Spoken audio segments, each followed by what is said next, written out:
উপদেষ্টার প্রেস সচিব শফিকুল আলম বলেছেন, নির্বাচনের বিষয়ে আশঙ্কা কখনোই ছিল না। ফেব্রুয়ারির প্রথমার্ধেই নির্বাচন হবে। প্রথম থেকে একই কথা বলে আসছি। নির্বাচন ঠেকানোর ক্ষমতা কারোর নাই।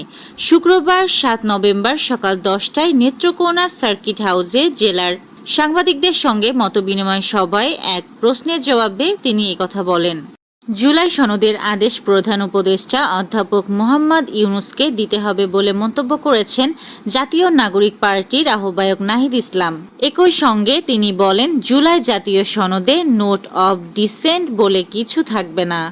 চট্টগ্রাম নগর বিএনপি আহ্বায়ক ও চট্টগ্রাম ৮ আসনে বিএনপির মনোনীত প্রার্থী এরশাদ উল্লাহকে উন্নত চিকিৎসার জন্য ঢাকা নেওয়া হয়েছে।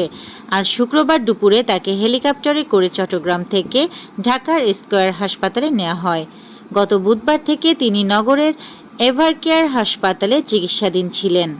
জাতীয় সংসদের নির্বাচনের আগে গণভোটের দাবি ঘিরে এবার সম্মুখ সমরে মুক্তিযুদ্ধ বিরোধী শক্তি বাংলাদেশ জামায়াতে ইসলামী এবং প্রাক্তন প্রধানমন্ত্রী খালেদা জিয়ার দল বিএনপি শুক্রবার বিএনপির মহাসচিব মির্জা ফখরুল ইসলাম আলমগীর ঢাকার সমাবেশে নিশানা করেছেন।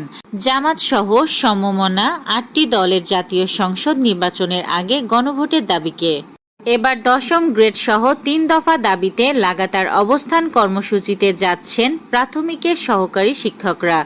প্রাথমিক শিক্ষক দাবি বাস্তবায়ন পরিষদ আগামী শনিবার থেকে ঢাকায় কেন্দ্রীয় শহীদ মিনারে সম্মিলিতভাবে এই কর্মসূচি পালন করবে। আগামী নির্বাচনেও কালো টাকার দৌরাত্ম্য থাকবে বলে আশঙ্কা প্রকাশ করেছেন উপদেষ্টা আসিফ মাহমুদ সজীব ভুঁইয়া।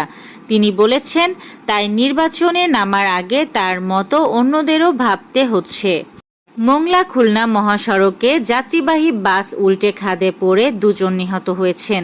এতে আহত হয়েছে আরও 7 জন।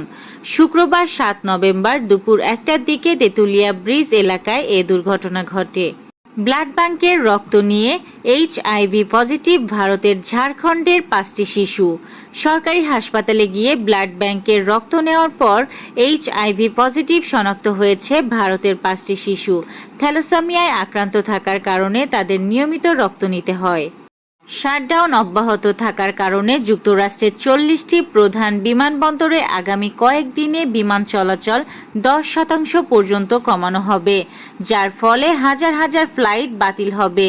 এই ঘোষণা দিয়েছেন যুক্তরাষ্ট্রের পরিবহন মন্ত্রী শন ডাফি। বাংলাদেশ নারী দলের সাবেক নির্বাচক ও ম্যানেজার মঞ্জুরুল ইসলামের বিরুদ্ধে যৌন হয়রানির অভিযোগ তুলেছেন ক্রিকেটার জাহানারা আলম। একটি ইউটিউব চ্যানেলে দেওয়া সাক্ষাৎকারে তিনি অভিযোগ করেন, মঞ্জুরুল নারী দলের ক্রিকেটারদের মন্দ স্পর্শ করতেন। তার কাছে স্বাস্থ্য সংক্রান্ত একান্ত ব্যক্তিগত তথ্য জানতে চাইতেন বলেও অভিযোগ ছিল জাহানারার। আকবরের 9 বলে 32 রান, শ্রীলঙ্কাকে হারিয়ে কোয়ার্টার ফাইনালে বাংলাদেশ। এই ছিল আজকের শীর্ষ সংবাদ। ছিলাম আমি ইয়াসমিন আক্তার, সুরমা টিভি 24।